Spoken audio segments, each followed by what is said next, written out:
Please, Your Honor, my name is Edward Hunter. I'm the Chief State Attorney from the Office of the Director of Public Prosecutions. Your Honor, I represent the state in this matter. Your Honor, the accused persons are represented by Counsel Yamsi Majofre.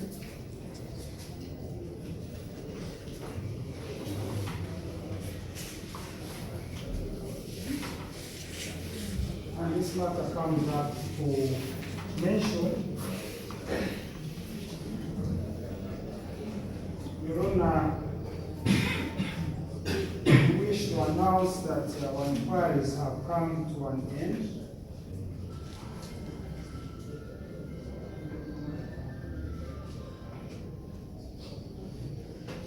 I have special instructions from the Director of Public Prosecutions to take over this matter in respect of committal proceedings and prosecution.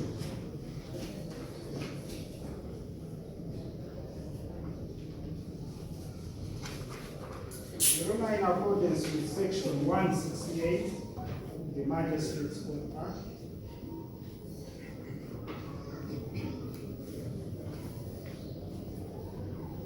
our indictment and summary of the case are ready.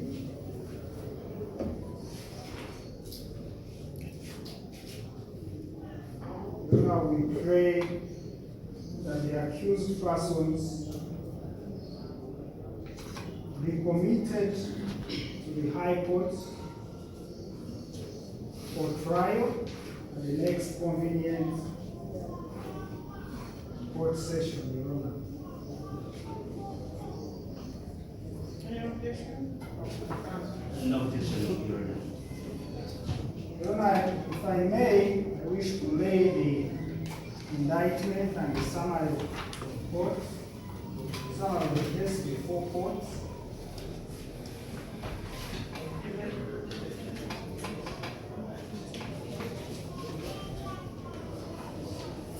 Next round, let's have translation.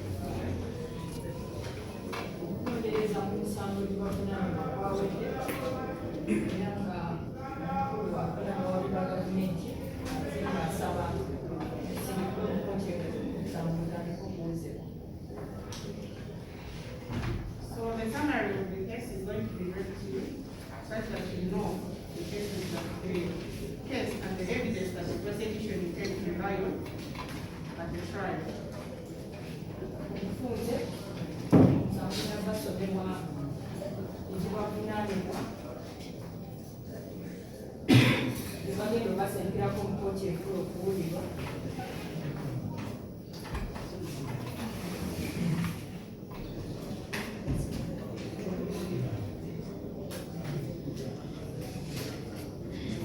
oli mu Charles Papa Munnakiyemba Shamira muvunaanibwa emisango egy'okunyagulula nga mukozesa ebibiina ebisi kino kikontana n'amateeka ga Uganda.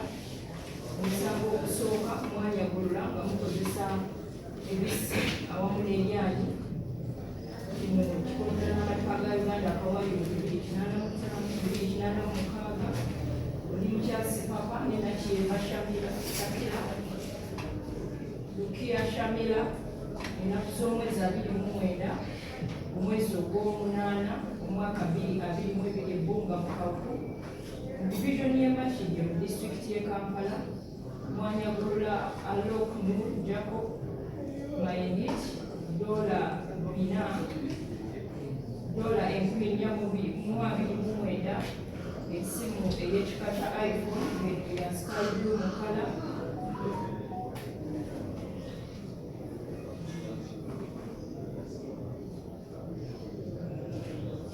balibulamu ebalirwamu $3,200 mwabba laptop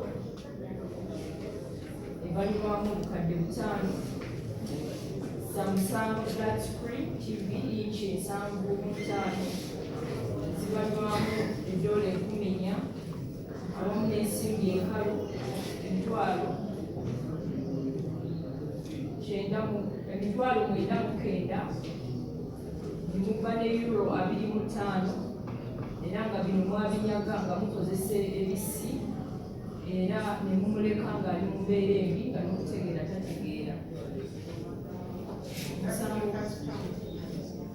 Omusango ogusooka, omusango ogwokubiri era nagwo gwakunyagisa lyani na bisi nga nakyo kimenya amateeka ga Uganda Kawaii 285-286 Limcha Sipapa Nakyemba Shamira Lukia ennaku z'omwezi 29 omwezi ogw'omunaana mwaka 2022 kumeka huku individo neyemakidde disitulikiti y'e Kampala mwanyaga Mary Ateng ensimu ye ey'ekika kya iPhone ebalirwamu obukadde 5, omusipi ogwa gold gubalirwamu $5,000, chain ya gold ebalirwamu $15,000, ring 2 eza gold ebalirwamu $5,000 era ng'ono naye mwabinyagula amukozesa eryani n'ebisi naye nemumuleka mu mbeera enzibu nga nokutegeera takyategeera.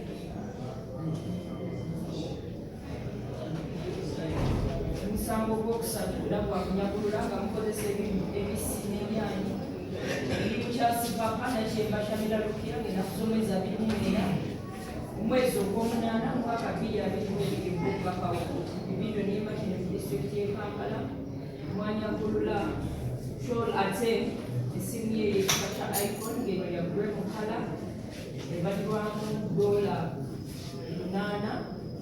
mwamubbako laptop ye ne charger yaayo nga bibalirwamu $10, nemubbako n'ensimbi enkalu $5,000 era nga bino mwabikola nga mukozesa ebyali n'ebisi mumuleka mu mbeera embi ennyo okutegeera tategeera.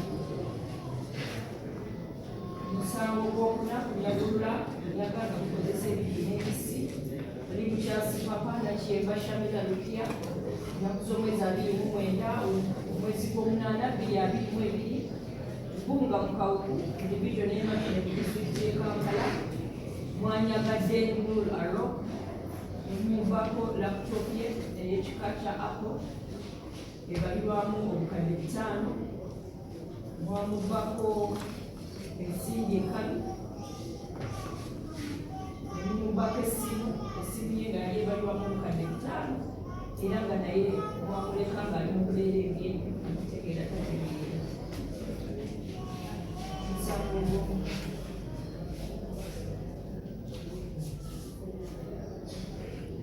Omusango gw'okutaano mulimu kya Sipapa Nakyemba Shamira ennaku z'omwezi 29 omwezi gw'omunaana omwaka 2022 Buga Kawuku esangibwa mu division y'emakidde mu disitulikiti y'e Kampala mwanyaga Manyok James ensimbi $40,000 era ng'olwo naye mwamunyagula nga mukozesa ebisi n'ebiragalalagala nemumuleka mu mbeera embi ennyo. Omusango gw'omukaaga gwa kukusa ssente nga kino nakyo kikontana n'amateeka ga Uganda Kawaii 1016-1013 mulimu kya Sipapa ennaku z'omwezi 3 omwezi ogw'omunaana mwaka 2022 ku Rock Audio International Uganda esangibwa Natete mu Mbaga division mu disitulikiti y'e Kampala walina ekigendererwa ekyokugulankanya oba okukusa ssente $2,000 zino nga zigenda ewa Zienyuang Yongji